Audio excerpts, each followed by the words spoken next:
Om Om Swastiastu, Swastiastu. salam rahayu, salam sejahtera buat umat Hindu dimanapun Anda berada ya. Kali ini kita akan podcast bareng bersama Bapak Teguh Eko Putra Roreng ya. Sudah lama kita tidak berjumpa dengan beliau, mari kita sapa beliau. Selamat siang Pak Mangku, napi kabare Pak? Om Om Swastiastu. Swastiastu. Punapigatre Pak Ye, Wayan. becik, Pak Mangku. Ya, Ye. kita sudah lama nih ya, nggak ngonten ini, nggak podcast ini ya, karena ini sibuknya Jadi kemana kemarin aja nih kita Pak? kita baru kedatangan dari Kedaton Majapahit ke Pura Hmm, Adisaka Dharma ya memberikan ya. lencana Surya Majapahit. Nah, Oh, kemudian kita ke Jawa Timur, Jawa Tengah, Jawa terus Tengah ke ya. Sragen ke Pulau Mojo Agung untuk Hmm, memberikan Dharmatula kepada mahasiswa staf yang lagi KKN di situ untuk melayani umat di situ. waduh. Kemudian terakhir kemarin Kartika Dipam, Hmm, yaitu ada perayaan Kartika, dan hari ini kita baru melaksanakan upacara pawiwahan antara saudara Dipa dan saudara Lasmi. oh ya, Semoga rahayu dan sejahtera semuanya, Pak Wayan. ya. Cukup padat ya Pak Mangku ya kesibukannya ya. Nah kemarin yang dengar itu yang mengenai apa penyerahan sertifikat dari apa Majapahit ya untuk yang kemarin. Itu apa itu? Makna dan tujuannya apa itu? Jadi sebetulnya gini, kita Mm-mm. secara historis itu memang Mm-mm. Majapahit sudah runtuh ya. Iya, Nah, betul. disitulah ada perubahan ya, Hmm, peradaban ya, dan ya. ada hegemoni kekuatan baru yang Mm-mm. menghancurkan budaya Majapahit ya. Oh, Tapi nggak apa-apa lah. ya, ya, ya. Ya, secara fakta memang ya organisasinya, kerajaannya sudah Mm-mm. hancur, tapi ideologinya, ritualnya, Ya, budayanya Majapahit itu nggak pernah hilang. iya, Nah, iya. kemudian di situ ada sebuah yayasan yaitu dari Kadaton Majapahit. Kemarin Ida Palingsir Mm-mm. Rahyang Kusuma Wijaya itu beliau sebagai Mm-mm. yang dituakan di situ memberikan ya lencana sebagai tali asih ke kita. Jadi Hmm, sebetulnya kita orang-orang Majapahit itu kita itu silent, kita nggak mau membuka diri ya, iya, karena iya, kita itu dulu dikejar-kejar, iya. nenek moyang kita itu disuruh kasih pilihan ya, kamu Mm-mm. ikut hegemoni baru, peradaban yang baru dari Ya. asing atau tetap kamu kekeh mempertahankan leluhur kamu.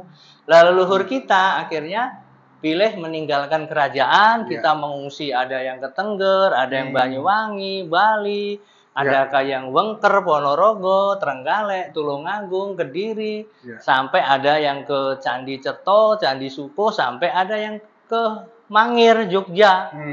Iya, iya. Dan memang pusaka yang utamanya sudah dipindahkan ke Bali.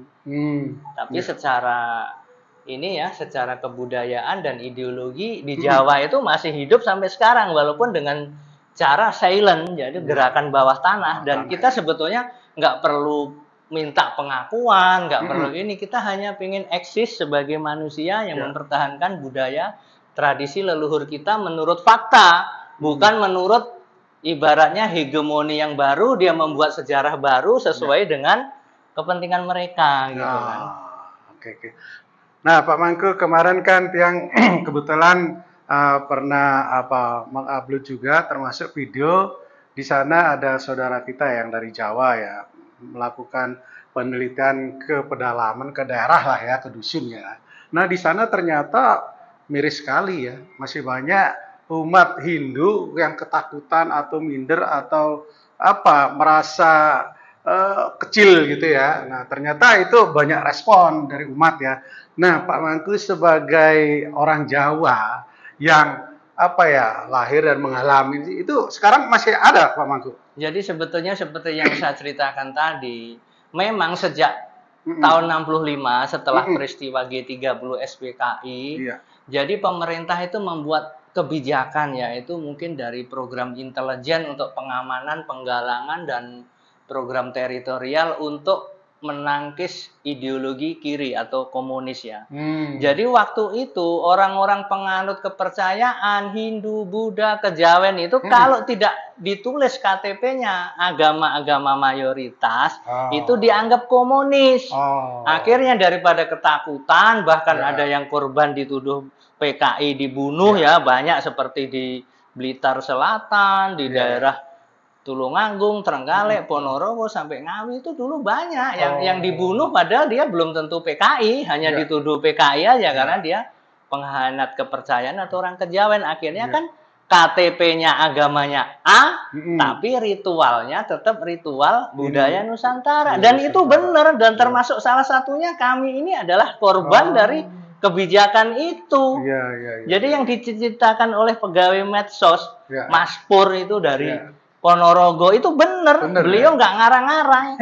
Jadi kalau nggak percaya saya tunjukin. Jadi ada di daerah lereng Gunung Wilis ya, mulai dari Gunung Bayangkaki, Gunung Gagang, di situ ada tempat-tempat pepundennya, ada pring tulis, namanya ada Watu Lawang, sampai ke Pagerwojo Tulungagung, sampai ke Sedudo Nganjuk, itu semua masih banyak ritual-ritual seperti itu. Cumanya agamanya ditulis agama lain. Makanya kan dari kemarin banyak yang mengusulkan agama itu jangan ditulis di KTP. Akhirnya begitu orang agamanya kamu di KTP-nya A, kamu melakukan ritual itu, akhirnya dipersekusi. Iya, kesian.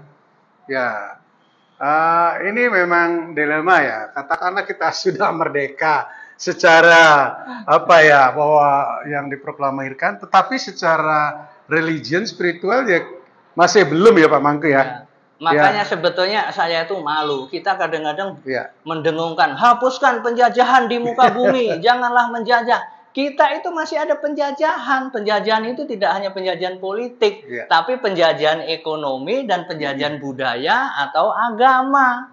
Dan di kita itu masih banyak penjajahan agama. Kita harus akui, kita jangan menutupi kenyataan, walaupun nggak semuanya ya. Sebagian sudah toleransi, ada juga yang intoleransi, dan itu fakta. Kita jangan menyangkal, jangan menutup-nutupi. Dengan adanya medsos, dengan kemajuan teknologi itu, semua kebenaran itu akan kebuka, dan itu udah sesuai dengan hukum alam. Ya memang miris sekali memang seperti kata Mas Pur itu ya, bahwa mereka itu sampai sekarang belum berani memperlihatkan eksistensinya sebagai umat Hindu Nusantara ya. Betul. Sebagai warisan nenek moyang ya dari zaman Majapahit. Nah sekarang kita mau mencari solusinya nih Pak Mangku. Kira-kira apa biar kita ini ya terekspos ya masyarakat yang di dusun, di pedalaman.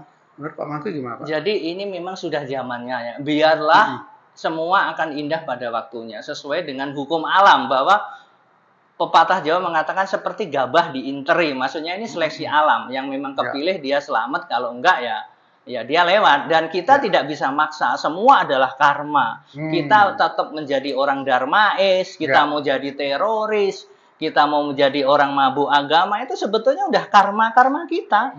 Kalau kita itu memang karma buruk di masa lalu kita seorang yang tidak baik, kita akan menjadi orang radikal. Kalau di kehidupan masa lalu kita itu punya karma baik, kita akan hidup dengan penuh kasih sayang.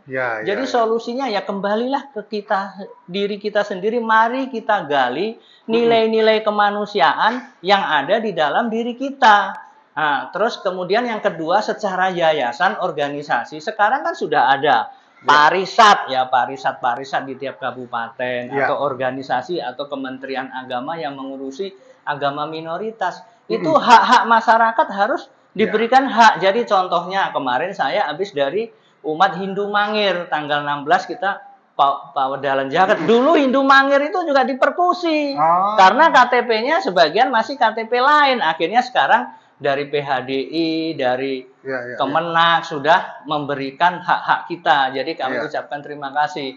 Kemudian yang lagi gencar-gencar itu sekarang di Jombang. Jadi ketua PHDI-nya itu aktif. Termasuk juga di Kediri. Dia menghidupkan candi-candi. Tempatnya Mas Tio itu, Romo Tio yang di Kediri itu kan. Jadi bagus sekali. Jadi ibaratnya kita itu harus ada kerja nyata, harus upaya. Ya masalah hasilnya nanti serahkan Tuhan. Yang penting kita itu berupaya bagaimana kita mengembalikan Nusantara, kejayaan Nusantara ke dalam kehidupan yang akan datang agar lebih damai, dan dunia ini mungkin mengalami kehancurannya agak diperlambat gitu kan. Nah, jadi memang di sini memang diperlukan ya ormas-ormas Hindu yang ada di Jawa maupun yang ada di Bali, di Nusantara, hendaknya kita saling bahu-membahu ya. Betul. Jadi kita sudah cukup panjang lebar nih Pak Mangku dalam perbincangan ini, ya mudah-mudahan ormas-ormas Hindu di Nusantara ini ya terutama yang ada di Jawa ya atau Parisade ya terutama ya kita saling bahu membahu lah, tengok di daerah-daerah bagaimana umat kita nggih. Nah, apa perlu bantuan atau perlu apa pencerahan ya. Ya, seperti biar tidak terjadi sampai umat kita ini ya tidak berani mengungkapkan jati dirinya ya. Jadi yang sekian, terima kasih banyak Pak Mangku atas bincang-bincang pada hari ini ya. Yang ucapkan terima kasih suksma. Matur suksma, ampura kalau ada kesalahan. Semoga rahayu semuanya. Sama-sama ya, mari kita Paramasanti nggih. Om Santi, Santi, Santi. Om. Ya, oke, makasih.